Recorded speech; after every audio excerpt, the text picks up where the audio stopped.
nayo neema hiyo inapofunuliwa yatufundisha. Rapasaka imeandikwa katika kile kitabu cha Zekaria sura ya 10 mstari wa 12 ya kwamba roho ya neema na kuomba.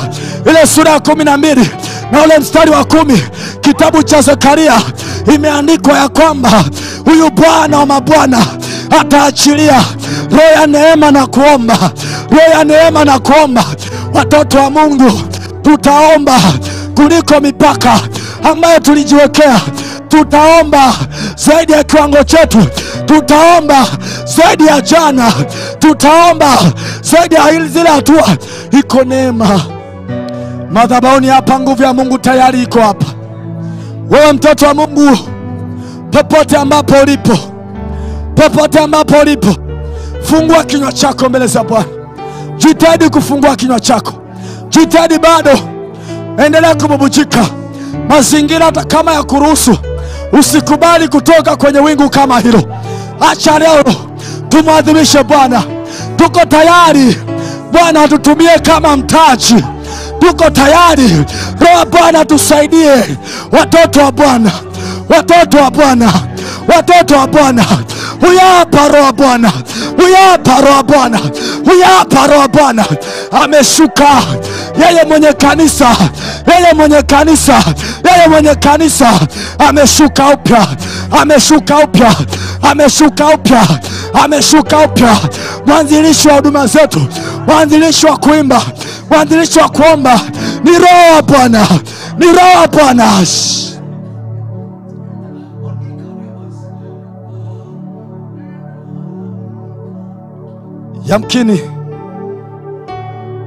Yamkini uko hapa na uelewi nini cha kufanya. Hujui wapi pa kukimbilia. Mazingira yamekuwa changamoto kwako. Kuna namna unamhitaji Roho Bwana kuvushe. Kuna namna unamhitaji Roho Bwana. Kuna namna unamhitaji Roho Bwana. Nguvu ya Mungu inaposhuka huwa inabadilisha system za kibinadamu. Ni kweli madaktari wanakuambia huwezi kupona. Sikiliza nikueleze. Hao ni madaktari, ni wanadamu tu kama wewe. Ikiwa jambo ambalo umeambiwa kwamba liwezekani na umeambiwa na mwanadamu, hilo jambo lisikukatishe tamaa, kwa sababu ni mwanadamu amesema. Lakini acha Mungu aseme jioni ya leo. Nusu Roho Bwana aseme jioni ya leo. Mara nyingi Roho Bwana anaposhuka, uwepo wa Bwana unaposhuka, tumeshuhudia madhihirisho makubwa. Tumeshuhudia uwepo wa nguvu za Bwana. Tumeshuhudia viwete wakitembea. Tumeshuhudia viziwi wakisikia. Tumeshuhudia vipofu wakiona. Na kwenye madhabahu hii tutashuhudia wafu wakifufuka, wafu wakifufuka, wafu wakifufuka, wafu wakifufuka, wafu wakifufuka. Acha Roho Bwana, acha Roho Bwana atembee kwa upya, atembee kwa upya, atembee kwa upya. Ripasakara.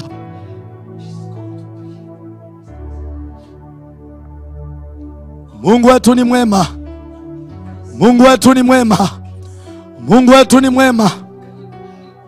Mungu wetu ni mwema. Jiachilie tu mbele za Bwana. Jiachilie tu mbele za Bwana. Jiachilie tu mbele za Bwana. Ukiweza kulala hapo ulipolala, ukiweza kupiga magoti wewe piga magoti, ukiweza kugaragara vyovyote vile, maadamu unaelewa Bwana anakusaidia, anakusaidia. Imeandikwa katika kitabu cha Isaya ile sura 42 na mstari wa 22. Neno la Bwana linasema, tazama watu hawa wamechukuliwa mateka, wala hapana asemaye rudisha. Wametupwa katika magereza, wamenasa katika mashimo, wala hapana asemaye okoa. Kwa jina la Yesu. Yuko Mungu, yuko Mungu, yuko Mungu, yuko Mungu. Acha Roho Bwana atembee kwa upya. Acha Roho Mtakatifu akusaidie. Acha Roho Mtakatifu akusaidie. Acha Roho Mtakatifu akusaidie. Acha Roho Mtakatifu akusaidie. Katika jina la Yesu aliye hai. Katika jina la Yesu aliye hai. Katika jina la Yesu aliye hai. Neema ya Bwana, neema ya Bwana, neema ya Bwana. Tazama, neema ya Bwana imefunuliwa leo. Neema ya Bwana imefunuliwa leo. Haijalishi umetupwa katika magereza ya namna gani, haijalishi umepelekwa kwenye mashimo ya namna gani, acha nikutabirie, jioni ya leo yuko mwanaume wanaume anaitwa Yesu Kristo. Yeye ndiye amekuja kukutoa katika magereza. Bwana alimtuma malaika akamfuata Petro gerezani, akamwambia Petro amka, akamwambia Petro amka, twende Petro. Petro alikuwa anaona ni kama ndoto, lakini uhalisia, Roho Bwana, Roho Bwana, Roho Bwana, Roho Bwana.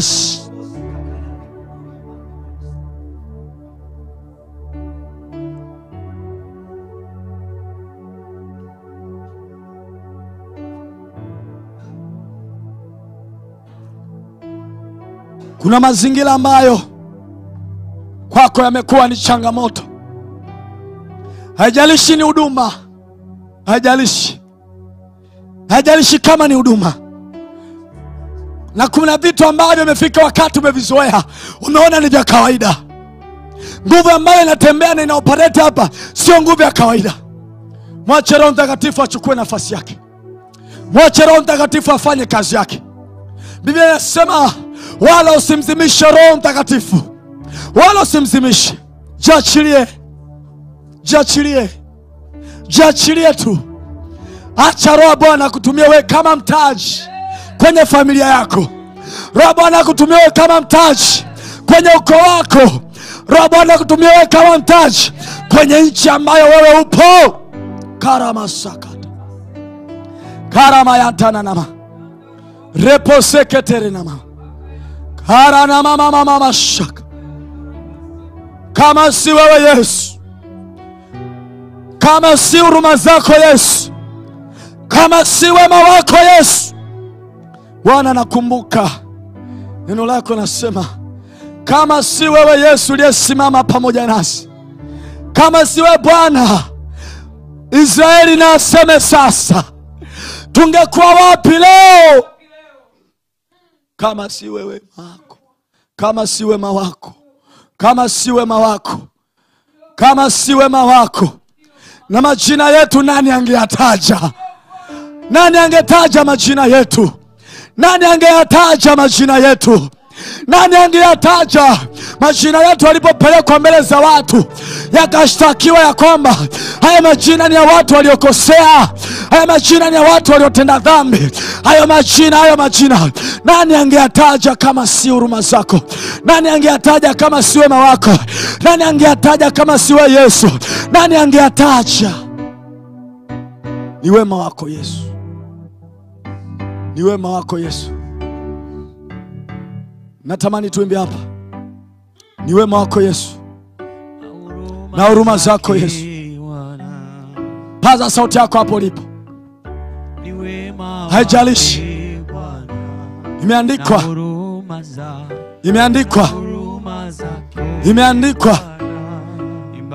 repasakata katika kitabu cha Ezekieli 37 kwa habari ya mifupa mikavu.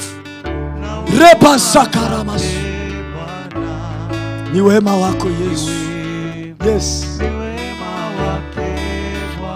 Karamashakata, repasakayatana.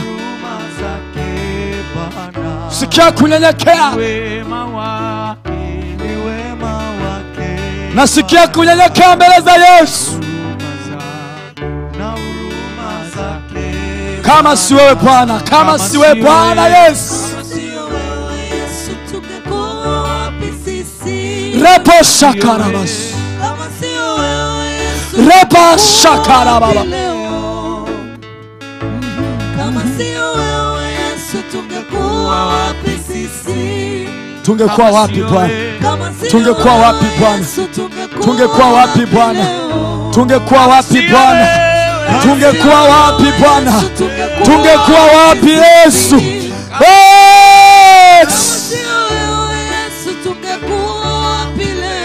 Na majina yetu yasingetajwa kama si wewe Yesu. kwa kazi yako ya msalaba. Na majina yetu nani angetaja? Yes. Mimi Zefania nani angelitaja kama si wewe Yesu? Na majina yetu kama si wewe Yesu, kwa kazi yako ya msalaba tuko hivi tulivyo. Sema ni wema wako. Yes. Ni wema wake Bwana, na huruma zako. na huruma zako Bwana. Ni wema wako Bwana, Ni wema wako Bwana, na huruma zako. na huruma zako Bwana. Baba ni wema wako, Ni wema wako Bwana, na huruma zako. na huruma zako. Majina yetu Yes. singetajwa Bwana Kama Yesu, si wewe Yesu, kwa kazi yako, kwa kazi yako, msalaba. kwa kazi tuko yako. hivi tulivyo. Ndio Bwana, Majina Ndio yetu Bwana, yasingetajwa ndio Bwana. kama si wewe Karamasha. Yesu, kwa kazi yako ya msalaba tuko hivi tulivyo. Hallelujah. Asante Roho Bwana, asante Roho Mtakatifu. Baba, tunasema ni asante. Ni wema wako tu Yesu, na huruma zako Bwana. Asante kwa matendo yako makuu. Asante kwa neema yako Yesu. Asante kwa uaminifu wako. Wewe ni mwaminifu Bwana. Wewe ni mwaminifu Bwana. Umestahili zaidi. Umestahili zaidi. Umestahili zaidi. Repasa karamash. Mtoto wa Mungu, hapo ulipo,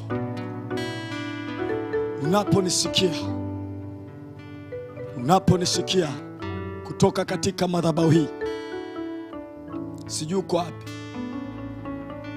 Natamani kwa dakika moja, kama umekaa unaweza ukasimama, kama umelala pia unaweza ukasimama ikiwa una nguvu za kusimama. Natamani tufanye jambo moja. Natamani tufanye jambo moja. Biblia inasema ukuta wa Jeriko uliangushwa kwa kelele. Uliangushwa kwa kelele. Natamani tufanye jambo moja kwa dakika moja. Umshangilie Yesu. Nitahesabu mpaka 3. Na sisi hapa kwenye madhabahu tutamshangilia Bwana. Watu wa gitaa watashika gitaa. Watu wa kinanda watashika kinanda. Na tutamshangilia Bwana kwa kelele nyingi sana, na shangwe nyingi sana, na vigelegele vingi sana, kwa sababu Bwana amefanya jambo jipya tena katika familia zetu, kwa jina la Yesu aliye hai. Naomba nihesabu mpaka 3. Hapo ulipo natamani mshangilie. Hapo ulipo natamani mshangilie Mfalme. Hatumshangilii Zefania, hatumshangilii mtu yeyote. Tunamshangilia wanaume anaitwa Yesu Kristo. Linapotajwa jina la Yesu, magonjwa, kansa yanapotea. Tumshangilie Bwana. Naomba nikisema moja, watu wa mziki hapo na nyewe mnabonyeza mara moja. Nikisema 2 mnabonyeza mara 2. Sema 3 mara 3, alafu tunamshangilia Bwana. Haleluya! Amen. Bwana Yesu asifiwe. Amen. Sijasikia zile kelele za shangwe. Jamani, Bwana Yesu asifiwe. Mashujaa, Bwana Yesu asifiwe. Amen. 1, 2, 3. Ongeza makofi na vigelegele kwa Yesu. Anastahili sifa Yesu. Anastahili sifa Yesu. Mwanaume wa wanaume ameshinda kifo na mauti Bwana. Huyu Bwana majeshi, huyu Bwana majeshi. Repasaka, amestahili, amestahili, amestahili Bwana wa majeshi.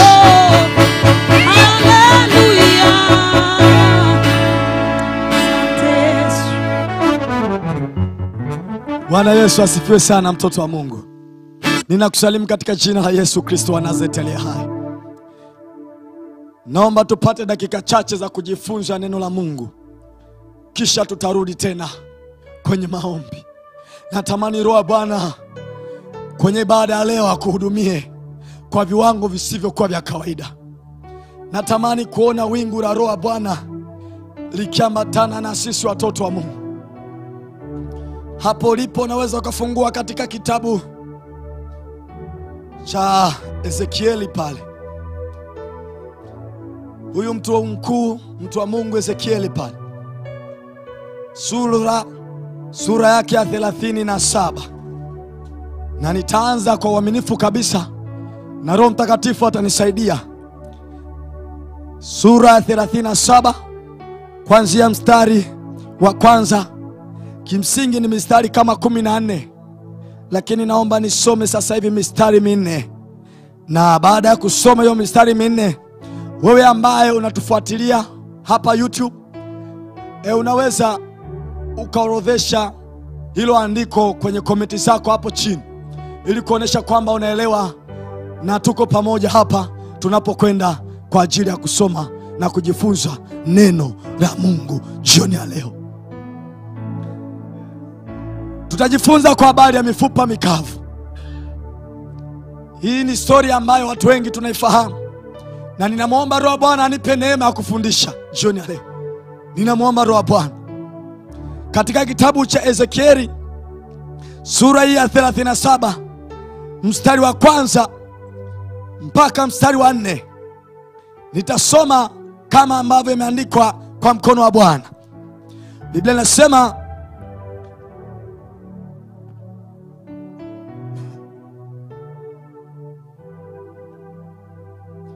mkono wa Bwana ulikuwa juu yangu, naye akanichukua nje katika roho ya Bwana, akaniweka chini katikati ya bonde, nalo limejaa mifupa. Akanipitisha karibu nayo pande zote, na tazama, palikuwa na mifupa mingi katika ule uwanda, nayo tazama, ilikuwa mikavu sana.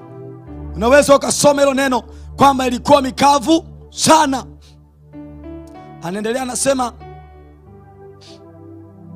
mstari wa 3, akaniambia, mwanadamu, je, mifupa hii yaweza kuishi? Nami nikajibu, Bwana Mungu, wajua wewe. Akaniambia tena, toa unabii juu ya mifupa hii, uiambie, enyi mifupa mikavu, lisikieni neno la Bwana. Enyi mifupa mikavu, lisikieni neno la Bwana. Hii ni habari ambayo watu wengi tunaifahamu. Na kama ni habari ambayo watu wengi tunaifahamu, wengi tunafahamu kwa habari ya mifupa mikavu. Huyu mtu wa Mungu Nabii Ezekieli anaoneshwa na Roho wa Bwana waziwazi kwa habari ya mifupa mikavu. Na wakati anamuonesha kwa habari ya mifupa mikavu, Bwana akamuuliza swali huyu mtu wa Mungu. Akamwambia, je, mwanadamu, mifupa hii yaweza kuishi? Yaweza kuishi? Lakini huyu mtu wa Mungu yeye akasema, Bwana, wajua wewe. Kwa sababu gani wajua wewe? Yeye ni mwanadamu, ana asili ya kiwanadamu, na hawezi kuiamuru ile mifupa iweze kuwa hai. Ila akamwambia, Bwana, wajua wewe. Sasa baada ya kumrudishia jibu Bwana akamwambia, wajua wewe, Bwana akamwambia, toa unabii juu ya mifupa hii, na uiambie, enyi mifupa, lisikieni neno la Bwana. Ninasema na mtu ambaye yamkini imefika wakati ukaona uchumi umekuwa ni mfupa kwako mkavu. Naongea na mtu ambaye magonjwa yamekuwa ni mifupa mikavu. wakati Mungu anazungumza na huyu nabii Ezekieli, ilikuwa ni kipindi ambacho wana wa Israeli walikuwa wamishoni Babeli, na wakati wako kule Babeli walipoteza matumaini ya kurudi kwenye nchi yao ya Israeli. Walipoteza matumaini ya kumwabudu tena Roho Mtakatifu. Walipoteza matumaini. Ndipo Bwana anamtokea huyu nabii Ezekieli, anamwambia ya kwamba ili bonde ni kweli tena. Sasa jambo la ajabu, hii mifupa ilikuwa ni mingi. Maana yake hawa ni watu ambao bila shaka waliuliwa kwa pamoja. Sasa Bwana anamwambia Ezekieli, sasa kwenye mazingira kama hayo na kwenye vitu kama hivyo, unapaswa kujitabiria mwenyewe. Maana yake nabii wa kwanza wa maisha yako ni wewe mwenyewe. Nabii wa kwanza wa huduma yako ni wewe mwenyewe. Nabii wa kwanza wa kazi yako ni wewe mwenyewe. Una uwezo wa kuiamuru hiyo mifupa mikavu ikawa hai kwa jina la Yesu. Wakati wana wa Israeli wapo kule Babeli, wamepoteza tena matumaini. Maana yake wako uhamishoni, hawayaoni tena yale matumaini. Hawamuoni tena Mungu akiwavusha na kuwasaidia. Bwana anatoa tena unabii kwa kinywa cha Ezekieli. Kwa kinywa cha Ezekieli. Na akimwambia Ezekieli atoe unabii. Hili lilikuwa ni neno la faraja kwa wana wa Israeli ambao kimsingi wamepoteza matumaini tena, ambao kimsingi wamekata tamaa. Lakini Bwana alikuwa anawaambia wana wa Israeli ya kwamba mimi niko hapa na roho yangu iko hapa, ya kwamba nitawarudisha katika nchi ambayo nimewaahidia kwa jina la Bwana majeshi. Ukiendelea kusoma mistari ambayo imefuata mpaka ule mstari wa 14, utaona jambo ambalo Ezekieli alifanya. Alitabiri, na alivyotabiri ndivyo ilivyokuwa. Mimi sijui mazingira ambayo unayapitia. Mimi sijui. Kuna vitu vingi kwako vimeonekana kuwa ni mifupa mikavu. Mara nyingi umekuwa ukilia, umekuwa uoni mpenyo, umekuwa uoni mguso. Ni mazingira ambayo umeyapitia, ni mazingira ambayo ulikuwa nayo, yamekuchosha, na imefika wakati ukaanza kuona kana kwamba Mungu hayupo. Mwisho wa jitihada za mwanadamu ndio mwanzo wa utendaji kazi wa Mungu. Akili za mwanadamu zinapofikia mwisho, hapo ndipo Mungu anapoanzia. Wana wa Israeli walifika mwisho, wakapoteza matumaini. Lakini kwa sababu Mungu ni wa rehema na huruma, akamwambia Ezekieli ya kwamba tabiri juu ya hii mifupa mikavu. Ezekieli akatabiri. Niko hapa kukuhakikishia ya kwamba haijalishi mazingira ambayo umeyapitia, haijalishi hicho ambacho umekiona kwako kama ni mateso, Roho wa Bwana anena waziwazi ya kwamba yuko hapa kwa ajili ya kukuvusha na kukutoa kwenye hiyo mifupa mikavu. Yupo. Yeye ni Mungu aliwavusha wana wa Israeli. Sikiliza, huyu Mungu hakuanza kutembea na wana wa Israeli wakati wa uhamishoni Babeli tu. Alianza kutembea na wana wa Israeli wakiwa katika nchi ya Misri. Walipofika sehemu wana kiu, Mungu akamwambia Musa, piga huo mwamba utoe maji. Mwamba ukatoa maji. Wakafika kwenye bahari ya Shamu, hawaoni njia. Lakini Bwana akamwambia Musa, piga hiyo bahari, na ile bahari ikapasuka. Huyu ni Mungu ambaye anaweza kutenda mambo ambayo mwanadamu hawezi kuyatenda. Anaweza kufanya mambo ambayo mwanadamu hawezi kuyafanya. Yeye fahamu zake ziko juu sana. Sikiliza, yamkini hapo ulipo unaponisikiliza, Naongea kwa sauti ya upole sana, mtoto wa Mungu. Hapo unaponisikiliza, una cheti ambacho kimethibitisha ugonjwa wako na ya kwamba huwezi kupona, na daktari amepiga muhuri ya kwamba una siku chache za kuishi. Naomba nisikilize, hiyo ni kweli ndogo sana ya kibinadamu, lakini kweli kuu, Yesu ndiye daktari wako. Ni kweli walikwambia huwezi kuvuka, hiyo ni kweli ndogo sana ya mwanadamu, lakini kweli kuu, tunavuka mpaka ng'ambo kwa jina la Yesu.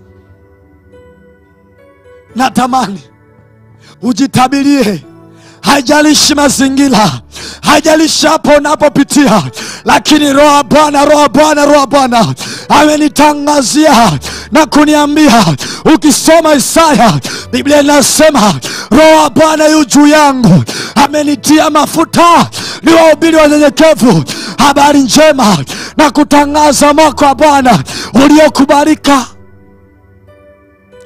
Yeye ni Mungu wa ajabu. Yeye ni Mungu wa ajabu. Mifupa mikavu inaweza ikawa ni kazi yako, inaweza ikawa ni elimu, inaweza ikawa ni biashara, inaweza ikawa ni chochote, maana yake hakikuzalii matunda, kimekufa tayari. Biblia inasema, naye Mungu wa amani atamseta shetani chini ya miguu yetu upesi kwa jina la Yesu. Mwache Roho Mtakatifu akusaidie kutokana na mazingira ambayo wewe unayapitia. Mimi sijui, nilikuwa nafanya tathmini kidogo hapa, mtoto wa Mungu, na kujiuliza, hivi huyu nabii Ezekieli alipata wapi jibu la kumjibu Mungu na kumwambia, Bwana wajua wewe? Yamkini Bwana angeniuliza mimi ningemwambia haiwezekani, lakini Ezekieli akamwambia, Bwana wajua wewe. Jambo lako nataka nikwambie, Bwana analijua. Bwana anajua utokapo na uingiapo. Acha Bwana apepete mawazo yako, ayachanganue mawazo yako, ili Bwana akuvushe, ili Bwana akusaidie, ili Bwana akutetee. Tunahitaji msaada wa Roho Mtakatifu, tunahitaji msaada wa huyu Bwana wa majeshi. Nabii Ezekieli akatabiri kwa habari ya mifupa, nayo mifupa ikaishi. Na ndivyo ambavyo ninakutabiria, ukawe hai kwa jina la Yesu aliye hai, ukawe hai kwa jina la Yesu, ukawe hai. Ni kweli,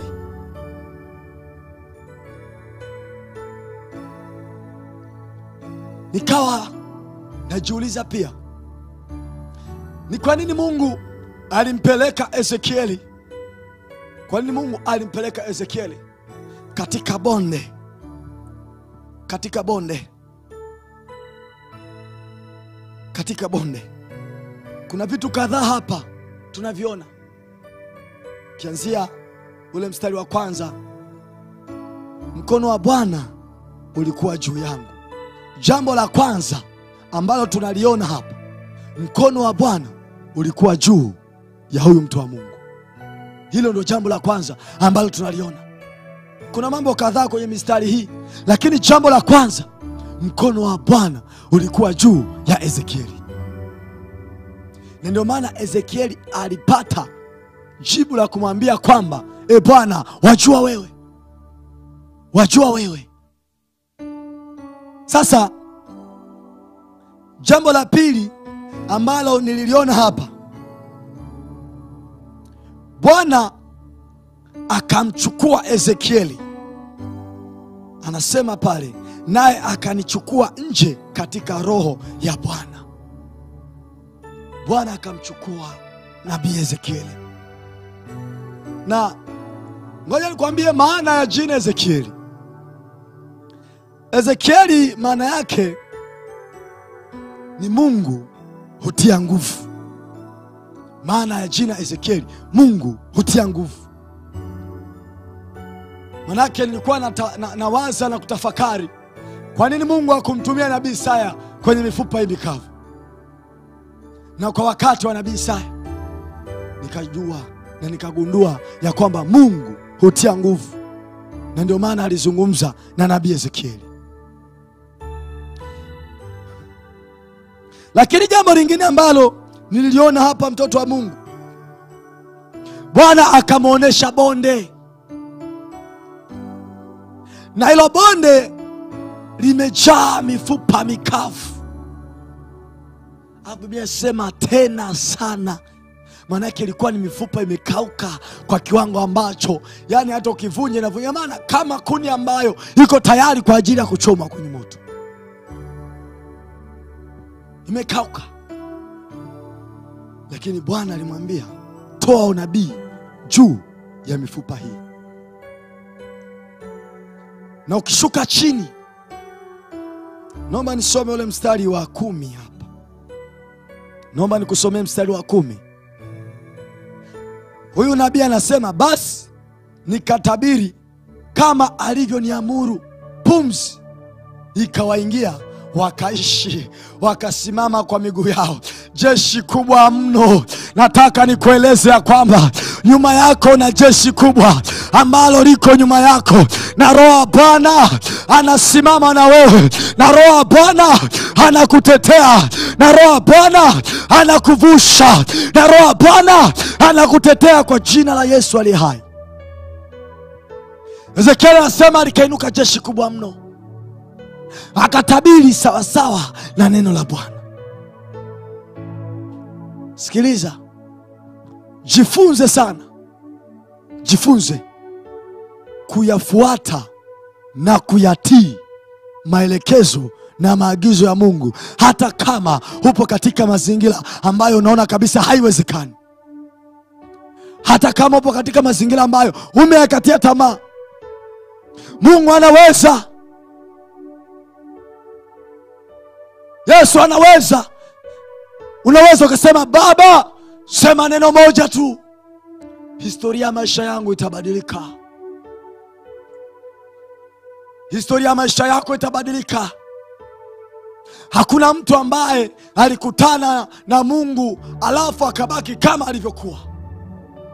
Tumeshuhudia namna ambavyo Mungu akiwa anawavusha watu, namna ambavyo Mungu amekuwa akisaidia watu, namna ambavyo Roho wa Bwana amekuwa akitembea. Tunaye Mungu ambaye hajawahi kushindwa. Tunaye Mungu ambaye hajawahi kushindwa. Hawa wana wa Israeli walikuwa Babeli, lakini Bwana aliwatangazia nguvu mpya. Manake pasipo nguvu mpya, manake kulikuwa hakuna uwezekano wa wao kuweza kufaulu na kushinda katika vile ambavyo walikuwa wanaviona kwa macho yao ya kimwili. Uwezekano ulikuwa haupo. Sijui mazingira unayopitia, sielewi, lakini ninachotaka ni kuhakikishie, mkono wa Bwana uko juu yako. Mkono wa Bwana uko juu yako. Tunaye Mungu mkuu ambaye yeye hajawahi kushindwa.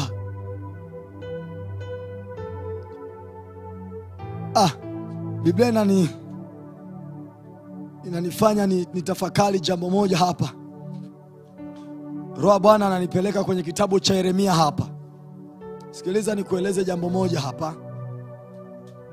Kwenye kitabu cha nabii Yeremia, ile sura ya kwanza. Sura ya kwanza, naomba nianze ule mstari wa 9. Biblia inasema, ndipo Bwana akaunyosha mkono wake, akanigusa kinywa changu. Bwana akaniambia, tazama, nimetia maneno yangu kinywani mwako.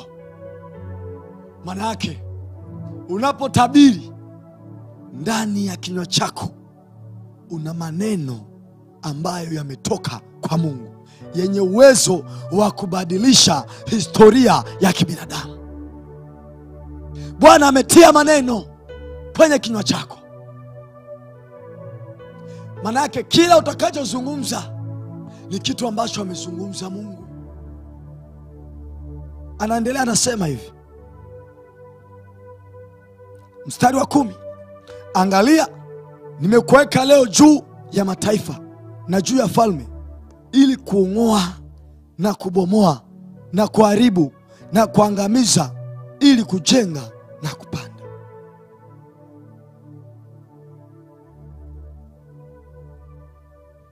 Haya ni maneno ambayo Mungu anamwambia Yeremia. Na wakati anamwambia Yeremia, Yeremia alikuwa anajitetea, Bwana, tazama mimi ni mtoto, siwezi. Lakini Bwana akamwambia Yeremia, nimetia maneno yangu kwenye kinywa chako. Na maneno ya unabii huu, kama ambavyo tumesoma katika kitabu cha Ezekieli, maneno ya unabii huu ambayo Ezekieli alitabiri kwa habari ya mifupa mikavu, ile mifupa ikapata kuishi. Na tunaona wana wa Israeli walirejea kutoka Babeli baada ya miaka 70, wakarudishwa. Wana wa Israeli wakarudishwa huku, wakaanza kufurahi wakiwa nyumbani kwao. Unajua, ukiwa nchi ya ugenini hauwezi kucheza kama ukiwa nyumbani. Ni sawasawa ukitoka kwenye kanisa lako ambalo umelizoea ukaenda kwenye kanisa lingine, huwezi cheza kama ambavyo unacheza kwenye kanisa lako, kwa sababu huko ugenini. Changamoto unayopitia ni ya kitambo kidogo, faraja inakuja.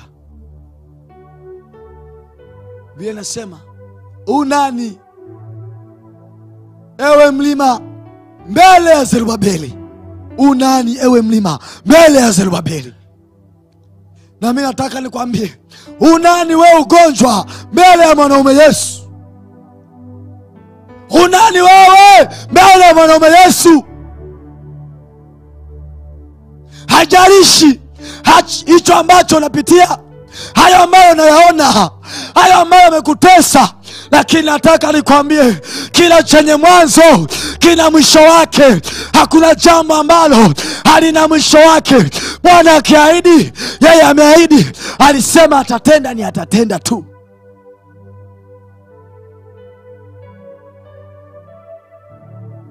Tunaye Mungu ambaye hajawahi shindwa kwa jina la Yesu. Neema ya Mungu imefunuliwa jioni leo. Ninampenda sana Roho Mtakatifu, ninampenda sana. Ngoja nikwambie jambo hili, nikwambie jambo hili. Unapoona giza linazidi kuwa kubwa sana, naomba ufahamu jambo hili. Jua kwamba alfajiri ndivyo ambavyo inakaribia. Unapoona kama unazidi kuandamwa na matatizo, majaribu, magonjwa, mateso, elewa ya kwamba muujiza wako ndivyo ambavyo uko karibu. Pambania hicho ambacho unakiamini. Songa mbele, mtoto wa Mungu. Acha kulia, futa machozi, maana Bwana amekwisha kutengeneza njia kwa ajili ya maisha yako. Amekwisha kutengeneza njia kwa habari ya kazi, kwa habari ya biashara, kwa habari ya elimu. Bwana amekwisha kutengeneza njia. Ndiyo, unaweza ukajiuliza inakuaje?